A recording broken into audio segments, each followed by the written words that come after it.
Dalawang suspect naman sa umano'y sextortion ang arestado sa magkahiwalay na operasyon sa Maynila.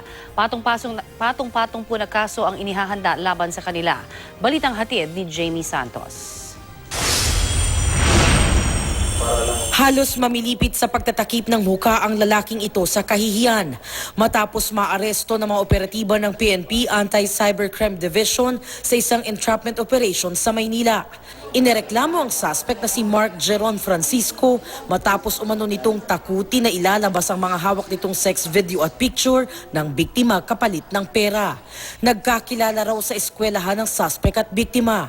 Naging magkaibigan hanggang sa nagkaroon ng mutual understanding. Dahil magaling daw magsalita ang suspect, nabola nito ang biktima na sundin ang kagustuhan nito habang magka-chat. Di alam ng biktima na ni-record nito at kinuhanan siya ng litrato habang walang saplot. Take advantage niya yung opportunity na yun para makuha niya yung gusto niya dun sa babae. Ayon sa mga otoridad, matinding trauma ang naranasan ng biktima. Mahaharap si Francisco sa patong-patong na kaso. Masasampahan natin siya ng 9995 for uploading nude pictures and photo and the possession of the photo. And then kakasuhan din siya ng robbery extortion, rape with force and intimidation. Yung 9262, violence against women and children. Depensa naman ni Francisco, nagipit lang daw siya kaya nagawa niya ang mga ito. Sobrang bait na po talaga. Sobrang lang din po talaga. Marami ka bang ginawa ng gano'n o sa kanya lang? Hindi naman, sa kanya lang. Bakit? Nangailangan lang din po talaga sa tuition. Isa pang suspect sa sextortion ng naaresto rin ng PNP sa isang entrapment operation na isinigawa sa isang money transfer sa Norsagaray, Bulacan. Doon kasi nakatakdang kunin ng suspect na si John Aris Cruz de Vera ang karagdagang 5,000 pisong hinihingi sa kanyang biktima.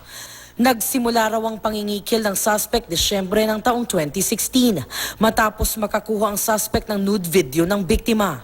Sa salaysay daw ng biktima sa otoridad, nagkakilala raw ang biktima at ang suspect sa pamamagitan ng internet. Nagkausap daw ang dalawa sa pamamagitan ng chat at inakala ng biktima na babae ang kausap nito.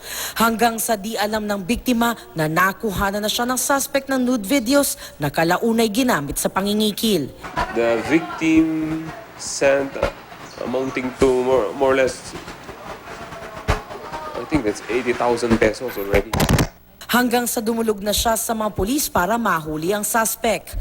Depensa naman ng suspect, di raw siya ang kachat ng biktima.